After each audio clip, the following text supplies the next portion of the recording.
O som de gargalhadas atravessou a parede fina como uma lâmina. Congelei no meio do corredor, a mão ainda segurando o envelope amassado com o resultado do vestibular. Primeira colocada em administração. Um feito que, em qualquer outra família, seria motivo de orgulho. Mas não na minha. Ela pediu dinheiro para quê mesmo? A voz do meu pai, áspera como lixa, penetrou meus ouvidos. Para aquela faculdade, como se algum diploma fosse mudar o que ela é. Minha mãe respondeu, o desprezo escorrendo de cada sílaba. Respirei fundo, ajeitei a postura e entrei na sala. O cheiro de café fresco contrastava com a frieza do ambiente. Meus pais e minha irmã, Camila, sentados no sofá de couro que consumiu 3 meses do salário do meu pai, nem se deram ao trabalho de disfarçar o assunto da conversa. Passei em primeiro lugar, anunciei, estendendo o papel como quem oferece uma prova irrefutável de valor. O silêncio durou exatos 3 segundos antes das risadas recomeçarem. E o que você quer? Um prêmio? Meu pai perguntou, coçando a barba grisalha com indiferença. Sabe quanto custa uma faculdade dessas? Vocês pagaram o cursinho da Camila. E vão pagar a faculdade dela também. Argumentei, a voz trêmula traindo minha tentativa de firmeza. Minha irmã sorriu, aquele sorriso perfeito que custou uma fortuna em tratamentos ortodônticos que nunca foram oferecidos a mim. Seus olhos brilhavam com uma mistura de triunfo e pena. É diferente, filha. Minha mãe finalmente desviou os olhos da televisão, mas apenas por um instante. Sua irmã tem futuro. Medicina é garantia de sucesso. O que você vai fazer com a administração? Conta de padaria?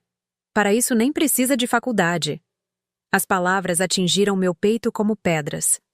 Não era a primeira vez, claro. Desde que me entendo por gente, habito os cantos da casa como um fantasma indesejado, um estorvo, uma despesa desnecessária. A filha que não brilha, que não encanta, que não merece investimento. Posso trabalhar e estudar ao mesmo tempo, insisti, a voz cada vez mais baixa, como se nem eu acreditasse mais nas minhas palavras. Você é um estorvo, minha mãe disse, sem nem desviar o olhar da novela. Sua irmã tem futuro. Você... nem tanto. Naquela noite, deitada na cama estreita do quarto que dividia com caixas de tranqueiras que ninguém queria guardar em outro lugar, percebi que algumas feridas são profundas demais para cicatrizar. Algumas palavras ecoam para sempre. Estorvo. Sem futuro. Essas seriam minhas companheiras por muito tempo. Ou talvez não. Talvez pudessem se tornar o combustível para algo maior. Decidida, comecei a arrumar minha mochila. Os meses se transformaram em uma rotina exaustiva. Durante o dia, fazia cursos gratuitos em bibliotecas públicas. Excel, atendimento ao cliente, noções de contabilidade. À noite, trabalhava na lanchonete. Aos fins de semana, fazia faxina em um condomínio próximo para complementar a renda. O cansaço era meu companheiro constante. As olheiras se tornaram parte da minha fisionomia, assim como as mãos ásperas de tanto trabalho. Mas a cada livro que devorava na biblioteca, a cada certificado modesto que conquistava, algo dentro de mim crescia. Foi em uma das manhãs na biblioteca municipal que conheci Dona Lúcia, uma senhora de cabelos prateados que coordenava um programa de mentoria profissional para jovens de baixa renda. Você sempre está aqui quando chego e ainda está quando saio, ela comentou, sentando-se ao meu lado. O que tanto procura nesses livros, menina? Hesitei antes de responder.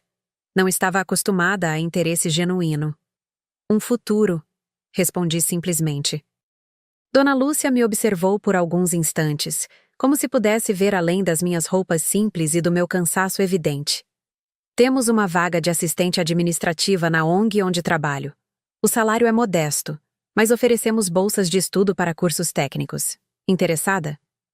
Aquela pergunta mudou minha trajetória. A ONG ficava em um prédio antigo no centro da cidade, auxiliando pequenos empreendedores a formalizarem seus negócios. Como assistente, eu organizava arquivos, atendia telefonemas e, principalmente, aprendia. Observava cada detalhe de como os consultores trabalhavam, absorvia cada orientação dada aos empreendedores, anotava cada termo que não conhecia para pesquisar depois.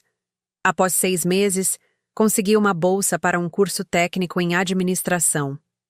Estudava nos fins de semana, trocando as faxinas por noites em claro debruçada sobre apostilas. O curso abriu minha mente para um universo de possibilidades que nunca imaginei existir. Você tem talento para números, comentou o professor ao me devolver um trabalho sobre análise financeira com nota máxima. Já pensou em fazer faculdade? A pergunta doeu como sal em ferida aberta. Faculdade era um sonho que havia sido ridicularizado, esmagado sob o peso das palavras da minha família. Um dia, respondi vagamente. Mas o um dia começou a tomar forma quando descobri os programas de bolsas universitárias. Durante meses, estudei nas madrugadas para o vestibular, enquanto mantinha meu trabalho na ONG durante o dia. O sono virou artigo de luxo. Minhas colegas de república raramente me viam acordada. No dia da prova, tremi tanto que quase não consegui preencher o gabarito. Mas cada questão parecia dialogar com todo o conhecimento que havia batalhado para conquistar. 3 semanas depois, recebi o e-mail. Aprovada em administração com bolsa integral. Chorei sozinha em meu canto da república. As lágrimas silenciosas lavando anos de dúvidas e inseguranças. Você não é um estorvo, sussurrei para mim mesma, como um mantra, uma promessa, uma nova verdade. A vida universitária não era nem de longe o que os filmes mostravam. Enquanto meus colegas compartilhavam histórias de festas e viagens, eu dividia meu tempo entre as aulas, o trabalho na ONG e projetos freelancer de organização financeira que comecei a fazer para pequenos comércios do bairro. Os professores notaram minha dedicação. Fui convidada para ser monitora em disciplinas de cálculo financeiro, o que acrescentou uma pequena bolsa à minha renda mensal. Cada centavo era precioso, cada oportunidade, um tesouro. Você nunca tira férias? Perguntou Gabriel, um colega de classe com quem fazia trabalhos em grupo durante uma noite de estudos na biblioteca. Não posso me dar a esse luxo, respondi sinceramente. Gabriel me observou como se me visse pela primeira vez. Ele vinha de uma família estruturada, com pais que o apoiavam em tudo. Para ele, minha realidade era quase incompreensível. Minha família tem uma empresa de consultoria empresarial. Estamos precisando de estagiários para o próximo semestre. O salário é melhor que o da ONG. Você deveria se candidatar. Hesitei. A ONG havia sido meu porto seguro, mas eu precisava crescer. Relutante, enviei meu currículo e fui chamada para a entrevista. Para minha surpresa, não foi Gabriel quem me entrevistou, mas sua mãe, Mariana, uma mulher de meia idade com olhos perspicazes e postura impecável. Seu currículo é impressionante para alguém tão jovem, ela comentou, analisando o papel à sua frente. Mas vejo lacunas. Onde está sua família nessa história toda? A pergunta me pegou desprevenida. Engoli em seco, considerando uma mentira educada. Mas algo na expressão de Mariana me fez optar pela verdade. Não tenho apoio familiar. Saí de casa aos 18 anos porque não havia espaço para meus sonhos lá. Mariana me observou por alguns instantes, como se pudesse ver através das camadas de resiliência que construí ao longo dos anos. Sabe por que minha empresa prospera há 20 anos, enquanto tantas outras fecham as portas? Ela perguntou, mudando abruptamente de assunto. Porque sei reconhecer potencial onde outros veem apenas obstáculos. Você começa na segunda-feira. O estágio na consultoria de Mariana abriu um novo capítulo na minha vida. Pela primeira vez, fui valorizada não apenas pelo meu esforço, mas também pelo meu talento. Trabalhava diretamente com empresários que buscavam reestruturar seus negócios, aprendendo na prática o que nenhum livro poderia ensinar. Em uma noite particularmente desafiadora, quando todos já haviam ido embora e eu ainda finalizava uma apresentação para o dia seguinte, Mariana entrou na minha sala improvisada. Você se cobra demais, ela comentou, puxando uma cadeira para se sentar ao meu lado. Preciso provar meu valor, respondi automaticamente. Para quem? Mariana questionou, seus olhos penetrantes buscando os meus. Para mim? Para a empresa? Ou para aqueles que disseram que você não tinha futuro? A pergunta atingiu o centro do meu ser. Desde que saí de casa, cada hora de sono sacrificada, cada oportunidade agarrada com unhas e dentes, tudo era movido pelo eco das palavras cruéis da minha família. Estorvo. Sem futuro. Eu vivia para provar que estavam errados. A maior vingança não é mostrar seu valor a quem te desprezou, continuou Mariana, como se lesse meus pensamentos. É construir uma vida tão extraordinária que eles se tornem irrelevantes na sua história. Aquela conversa plantou uma semente que lentamente começou a germinar em meu interior. Os anos na universidade passaram em um turbilhão de acontecimentos. Me formei com honras, sendo oradora da turma. Ironia do destino para alguém que cresceu sendo silenciada. Meu trabalho na consultoria evoluiu de estagiária para analista, depois coordenadora e finalmente gerente de projetos. O dinheiro, que antes contava moeda por moeda, agora permitia pequenos luxos. Um apartamento modesto, mas só meu. Roupas de qualidade, até mesmo uma pequena poupança para emergências. A menina assustada da rodoviária havia ficado para trás, dando lugar a uma mulher confiante e respeitada em seu meio. Mariana se tornou mais que uma chefe. Era uma mentora, às vezes uma figura materna que nunca tive. Em uma tarde, após a conclusão bem-sucedida de um projeto importante, ela me chamou em sua sala. Tenho uma proposta para você, anunciou, servindo 2 taças de champanhe. Estou pensando em abrir uma filial da consultoria focada em pequenas empresas. Quero que você seja a diretora. Quase deixei a taça cair. Eu? Mas há pessoas mais experientes, com mais tempo de casa. Ninguém tem sua combinação de habilidade técnica e sensibilidade humana. Você entende as dores dos pequenos empreendedores porque já esteve onde eles estão. Além disso, ela sorriu. Quero que seja mais que diretora. Quero que seja sócia, com participação real nos lucros. Naquela noite, sozinha em meu apartamento, chorei como não chorava há anos. Não eram lágrimas de dor ou frustração, mas de reconhecimento, de validação.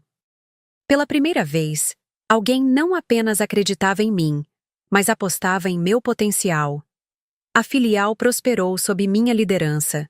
Desenvolvi uma metodologia específica para pequenos negócios, combinando estratégias financeiras acessíveis com mentoria personalizada. Logo, nossa carteira de clientes cresceu exponencialmente, atraindo a atenção do mercado e até mesmo convites para palestras em eventos de empreendedorismo. Foi durante uma dessas palestras que reencontrei Gabriel, meu antigo colega de faculdade, que agora trabalhava na empresa da família em outra cidade. Você se transformou, ele comentou durante o coffee break. Lembro de você como alguém tão reservada, quase invisível. Agora todos querem 5 minutos da sua atenção. Sorri, pensativa.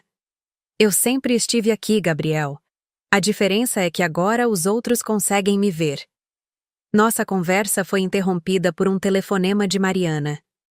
A voz dela soava tensa, incomum para alguém sempre tão controlada. Precisamos conversar, ela disse simplesmente. Hoje à noite, se possível. O jantar com Mariana revelou a verdadeira razão por trás do seu telefonema.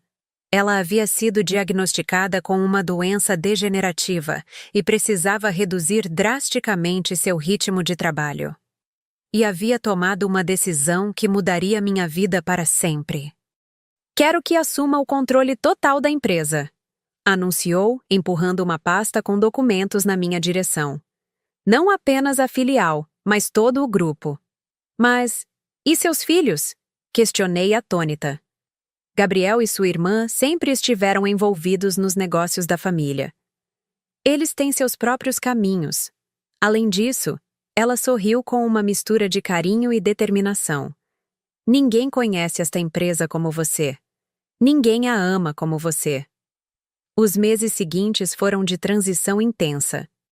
Mariana gradualmente se afastou, enquanto eu assumia cada vez mais responsabilidades. A empresa passou por uma reestruturação, expandindo para novas áreas e absorvendo pequenas consultorias em dificuldades financeiras. Uma dessas aquisições chamou minha atenção de maneira especial. Uma consultoria na minha cidade natal, onde minha família ainda vivia. A empresa estava à beira da falência, mas tinha uma carteira de clientes interessante e uma localização estratégica. "Tem certeza que quer essa aquisição?" questionou meu diretor financeiro. "Há opções mais lucrativas em outras regiões." Tinha certeza. Aquela seria mais que uma transação comercial. Seria o fechamento de um ciclo que começou quando saí de casa com nada além de determinação e mágoa. Seria a prova final de que o estorvo havia se transformado em algo que ninguém poderia ignorar. A notícia da aquisição da consultoria local por um grupo empresarial da capital repercutiu rapidamente na pequena cidade. Mantive meu nome afastado dos comunicados oficiais, preferindo que um dos meus diretores conduzisse as negociações iniciais. A consultoria precisava de uma reestruturação completa e novos talentos. Instruí o Departamento de Recursos Humanos a buscar profissionais locais para preencher as vagas, incluindo um cargo de gerência. A descrição era específica. Alguém com formação em medicina que tivesse transitado para a administração ou gestão em saúde. Não foi surpresa quando o currículo de Camila, minha irmã, apareceu entre os candidatos. Segundo os relatórios que recebi, ela havia se formado em medicina com o apoio irrestrito dos meus pais, mas depois de alguns anos atuando como médica, descobriu que sua verdadeira vocação estava na gestão hospitalar. Fez uma pós-graduação na área e agora buscava oportunidades no setor administrativo. Pedi para que fosse tratada como qualquer outro candidato, passando por todas as etapas do processo seletivo sem favorecimentos. As avaliações mostraram que, de fato, ela tinha competência para a posição. Foi contratada sem saber quem realmente comandava a empresa. Durante semanas, monitorei à distância seu desempenho, recebendo relatórios semanais sobre sua adaptação e resultados. Para minha surpresa, Camila se mostrou uma profissional dedicada e competente. Parte de mim queria detestá-la, culpá-la pelo tratamento diferenciado que recebemos. Mas outra parte reconhecia que ela também foi moldada pelo ambiente tóxico que nossos pais criaram, só que do lado privilegiado da equação. 3 meses após sua contratação, foi anunciada uma festa para celebrar os resultados positivos da nova filial e oficializar a promoção de Camila ao cargo de gerente-geral da unidade. Todos os funcionários e seus familiares foram convidados, incluindo, é claro, meus pais. Na véspera do evento, voei para minha cidade natal com uma mistura de ansiedade e determinação. Hospedei-me no melhor hotel local, preparando-me mentalmente para o confronto que havia imaginado por anos. Escolhi cuidadosamente minha roupa, um terno feminino elegante, discreto, mas inegavelmente sofisticado. Nada espalhafatoso, nada que gritasse, "Vejam como sou bem-sucedida." A verdadeira segurança não precisa de ostentação. No dia da festa, enquanto me arrumava no quarto do hotel, recebi uma mensagem de Mariana. "Lembre-se do que conversamos. Sua vitória não está em humilhá-los, mas em ser feliz apesar deles." Respirei fundo, guardando aquelas palavras no coração. Ela tinha razão, como sempre. Mas havia algo que precisava ser encerrado. Um capítulo final que só poderia ser escrito face a face com aqueles que me definiram como um estorvo. O salão de eventos estava elegantemente decorado quando cheguei. Estrategicamente, entrei quando a festa já havia começado, permanecendo discreta em um canto, observando. Vi funcionários animados, alguns rostos conhecidos da cidade, e então, eles. Meus pais, visivelmente mais velhos do que em minhas lembranças, mas com a mesma postura. Meu pai, de terno antiquado, tentando parecer importante. Minha mãe, excessivamente maquiada, exibindo joias que provavelmente custaram meses de orçamento familiar. E Camila, no centro das atenções, recebendo cumprimentos, sorrindo aquele sorriso perfeito que me foi negado na adolescência. Ela parecia feliz, realizada. Por um momento, quase desisti do meu plano, questionando se valia a pena reviver antigas feridas. Foi quando ouvi a voz da minha mãe, alta o suficiente para alcançar meus ouvidos mesmo à distância. Camila sempre foi nosso orgulho. Investimos tudo nela porque sabíamos que seria alguém importante. Diferente da outra, que nem sabemos por onde anda. Aquelas palavras reacenderam a determinação que me trouxe até ali. Respirei fundo e caminhei até o centro do salão, onde minha família conversava animadamente com alguns executivos da empresa. O silêncio foi imediato quando me viram. Os olhos dos meus pais se arregalaram em reconhecimento e confusão. Camila foi a primeira a se recuperar do choque. Ora, ora! Finalmente o estorvo apareceu, ela disse, tentando manter o tom leve, mas com uma pontada de veneno na voz. Veio prestigiar minha glória? Mantive o sorriso sereno, sentindo uma calma surpreendente me envolver. Claro, você é fantástica, irmã. Como poderia perder esse momento? Minha mãe deu um passo à frente, os olhos percorrendo minha aparência de cima a baixo, provavelmente notando o corte impecável do meu terno, o discreto colar de pérolas, os sapatos de marca. Você parece bem, ela comentou, claramente confusa com minha presença e aparência. Trabalha por aqui? Pode-se dizer que sim, respondi enigmaticamente. Meu pai, sempre mais direto, foi ao ponto. O que está fazendo aqui? Este evento é para funcionários e familiares. Antes que pudesse responder, o diretor regional subiu ao palco, pedindo a atenção de todos para o momento oficial da cerimônia. As luzes diminuíram levemente e um telão acendeu atrás dele, exibindo o logo da empresa. Senhoras e senhores, estamos aqui para celebrar não apenas os excelentes resultados da nossa nova unidade, mas também para oficializar a promoção da doutora Camila ao cargo de gerente-geral. Seu talento e dedicação foram notados desde o início pelo nosso corpo diretivo e especialmente pela nossa CEO, que nos dá a honra de sua presença nesta noite. Todos os olhares buscaram pelo salão, tentando identificar a CEO mencionada. Vi a confusão nos olhos da minha família quando o diretor estendeu a mão em minha direção, me convidando a subir ao palco. Entrei no salão elegante, de cabeça erguida, o coração martelando no peito. Caminhei até o palco com passos firmes, sentindo o peso dos olhares, especialmente os da minha família.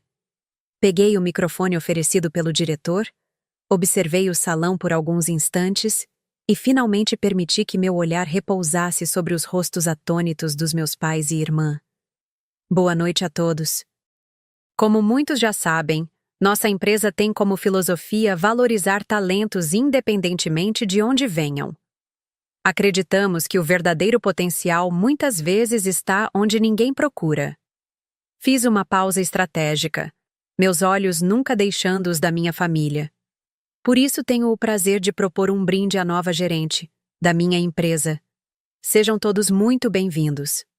O silêncio caiu como um trovão. Vi nos olhos deles a confusão, o espanto, o desmoronamento silencioso de anos de certezas equivocadas. Meu pai empalideceu, minha mãe agarrou o braço de Camila como se precisasse de apoio físico, e pela primeira vez eu sorri de verdade. Não por vingança, mas pela liberdade de finalmente ser quem eu era, sem pedir permissão. Os minutos que se seguiram ao meu anúncio foram surreais. Enquanto funcionários aplaudiam e convidados comentavam surpresos sobre a incrível coincidência familiar, meus pais permaneceram paralisados, como estátuas de sal diante da evidência inegável do quanto haviam se equivocado. Após os discursos formais, desci do palco e fui imediatamente cercada por funcionários ansiosos por conhecer melhor a misteriosa CEO que raramente visitava as filiais. Propositalmente, mantive distância da minha família durante a maior parte da noite, permitindo que digerissem a revelação no seu próprio tempo. Foi Camila quem finalmente rompeu a barreira, aproximando-se de mim quando eu conversava com alguns executivos. Podemos conversar? A sós? Ela pediu, a voz trêmula denunciando seu desconforto. Nos afastamos para um canto mais tranquilo do salão. Camila parecia menor de alguma forma, despida da arrogância que sempre caracterizou nossa relação. Por que não disse nada? Por que me deixou ser contratada sem saber? Você foi contratada por seu mérito. Respondi calmamente. Passei por avaliações de desempenho, relatórios. Você é competente, Camila. Isso nunca esteve em questão. Mas agora? Depois dessa revelação, como fico eu? Como ficamos nós? Pude ver o medo nos olhos dela. O mesmo medo que me acompanhou durante anos. Medo de não ser suficiente, de perder tudo, de ser dispensável. Seu trabalho continua o mesmo, afirmei. Não tenho interesse em vingança, Camila. Isso me tornaria exatamente como nossos pais, julgando pessoas pelo que elas representam para meu ego, não pelo seu valor real. Uma lágrima solitária escorreu pelo rosto impecavelmente maquiado da minha irmã. Pela primeira vez na vida, vi vulnerabilidade genuína em seus olhos. Eles sempre nos compararam, ela murmurou. Sempre me colocaram como o modelo perfeito, a filha ideal. Foi um peso enorme, sabia? Cada conquista minha era exibida como prova da sua insignificância. Nunca pedi por isso. Aquelas palavras atingiram um lugar profundo dentro de mim. Durante anos, alimentei a imagem de Camila como cúmplice voluntária da crueldade dos nossos pais. Mas talvez ela também fosse uma vítima, moldada por expectativas tóxicas, aprisionada pelo papel de filha perfeita, tanto quanto eu fui pelo papel de estorvo. Nossos pais nos observavam à distância, claramente desconfortáveis, incertos sobre como proceder. Fiz um gesto sutil, convidando-os a se aproximarem. Relutantes, eles vieram. Então, meu pai começou, passando a mão pelo cabelo grisalho em um gesto nervoso que eu conhecia bem. Parece que você se saiu bem, afinal. Parece que sim, respondi, sem dar o braço a torcer tão facilmente. Você poderia ter nos contado, minha mãe comentou, um misto de orgulho tardio e ressentimento em sua voz. Poderíamos ter celebrado suas conquistas. Respirei fundo, sentindo o peso de anos de mágoa e ressentimento. Era fácil permanecer no papel de vítima, recusar o reconhecimento tardio, lançar na cara deles cada palavra cruel, cada oportunidade negada. Vocês não celebraram quando precisei, respondi finalmente. Celebraram apenas o que consideravam digno de investimento. E talvez esse tenha sido o maior presente que me deram sem perceber. Meu pai franziu o senho, confuso. Presente? Sim. Ao me negarem tudo, me forçaram a construir meu próprio caminho. Sem atalhos, sem favores, sem a ilusão de que o mundo me devia algo. Aprendi a valorizar cada pequena conquista, porque nada veio fácil. E esse aprendizado hoje vale mais que qualquer herança ou apoio que poderiam ter me dado. O silêncio que se seguiu foi denso, carregado de décadas de equívocos e oportunidades perdidas. Vi nos olhos dos meus pais algo que nunca havia visto antes. Não apenas arrependimento, mas compreensão. Talvez pela primeira vez, eles realmente me enxergassem. Nunca quis ser um estorvo. Continuei, mantendo a voz firme. Só queria a chance de mostrar meu valor. E agora, aqui estamos. Eu sou o futuro que vocês nunca imaginaram. Camila pegou minha mão, um gesto que me surpreendeu pela espontaneidade. Podemos recomeçar? Como adultas, sem a sombra das expectativas deles. Olhei para os olhos da minha irmã, tão parecidos com os meus, e ainda assim, carregando experiências tão distintas. Talvez fosse hora de construir novas memórias, baseadas não no passado doloroso, mas nas pessoas que nos tornamos apesar dele.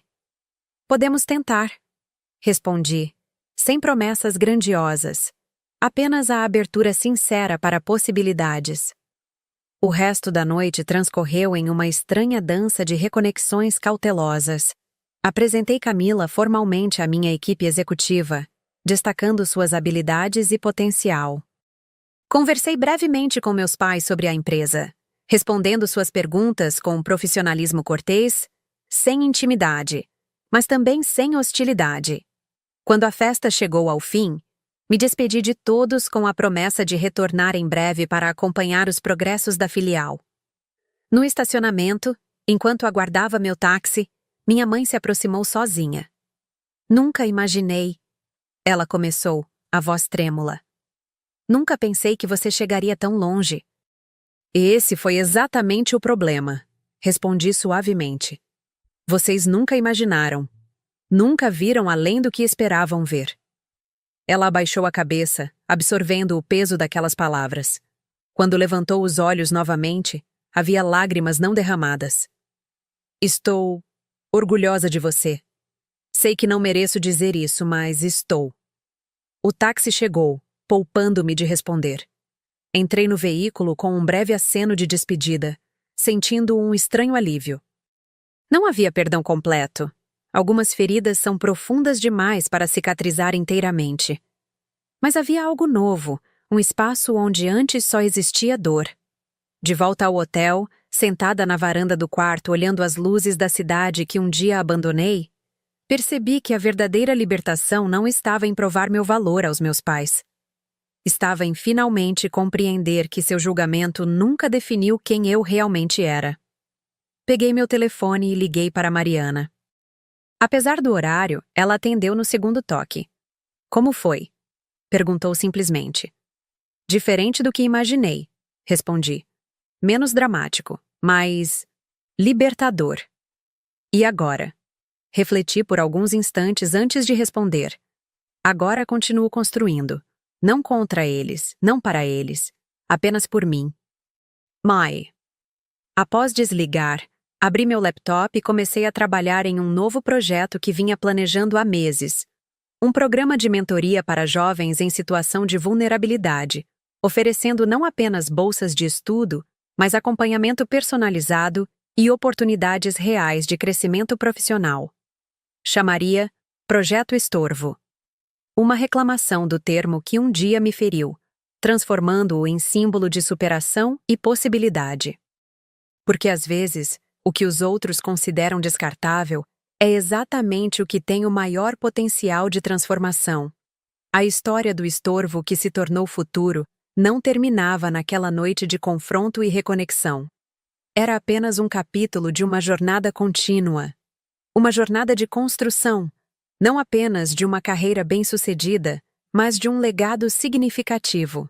Eu era o estorvo que eles dispensaram. E agora, eu era o futuro que eles nunca imaginaram. Mas, mais importante, era exatamente quem sempre soube que poderia ser. O que você achou desta história? Você já viveu ou conhece alguém que passou por uma situação semelhante de desigualdade de tratamento na família? Como você acha que devemos lidar com essas feridas emocionais do passado? Compartilhe sua opinião nos comentários e, se esta narrativa tocou você de alguma forma, não deixe de compartilhá-la com quem possa se identificar com essa jornada de superação.